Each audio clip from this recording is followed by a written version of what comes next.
ಭಾರತೀಯ ನಾಗರಿಕ ಸುರಕ್ಷಾ ಸಂಹಿತೆ 2023 ಅಡಿಯಲ್ಲಿ ಬಂದಿದ್ದ ವ್ಯಕ್ತಿಗೆ ಕೆಲವು ಪ್ರಮುಖ ಹಕ್ಕುಗಳನ್ನು ನೀಡಲಾಗಿದೆ.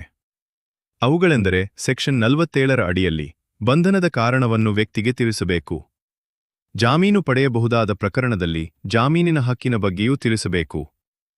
ನಂತರ ಸೆಕ್ಷನ್ 48ರ ಪ್ರಕಾರ ಬಂಧಿತ ವ್ಯಕ್ತಿಯ ಬಂಧನ ಮತ್ತು ಅವರನ್ನು ಇರಿಸಿರುವ ಸ್ಥಳದ ಮಾಹಿತಿಯನ್ನು ಸಂಬಂಧಿಕರು, ಸ್ನೇಹಿತರು ಅಥವಾ ಕಾನೂನಿನಲ್ಲಿ ನಿರ್ದಿಷ್ಟಪಡಿಸಿದ ವ್ಯಕ್ತಿಗೆ ತಿಳಿಸುವ ವ್ಯವಸ್ಥೆ ಇರಬೇಕು. ನಂತರ ಸೆಕ್ಷನ್ 49ರ ಅಡಿಯಲ್ಲಿ ಬಂಧಿತ ವ್ಯಕ್ತಿಯ ಶೋಧನೆಗೆ ಸಂಬಂಧಿಸಿದ ಕಾನೂನುಬದ್ಧ ನಿಯಮಗಳನ್ನು ಪೊಲೀಸರು ಪಾಲಿಸಬೇಕು.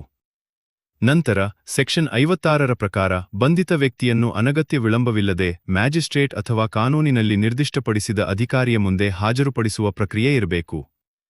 ನಂತರ ಸೆಕ್ಷನ್ 57ರ ಪ್ರಕಾರ ಮ್ಯಾಜಿಸ್ಟ್ರೇಟ್ರವರ ಅನುಮತಿಯಿಲ್ಲದೆ ಬಂಧಿತ ವ್ಯಕ್ತಿಯನ್ನು 24 ಗಂಟೆಗೂ ಮೀರಿಸಿ ಬಂಧನದಲ್ಲಿಡುವ ಬಗ್ಗೆ ಕಾನೂನು ಮಿತಿಗಳನ್ನು ವಿಧಿಸುತ್ತದೆ. ನಿಮ್ಮ ಕಾನೂನು ಹಕ್ಕುಗಳನ್ನು ತಿಳಿದುಕೊಳ್ಳಿ. ಕಾನೂನನ್ನು ಗೌರವಿಸಿ.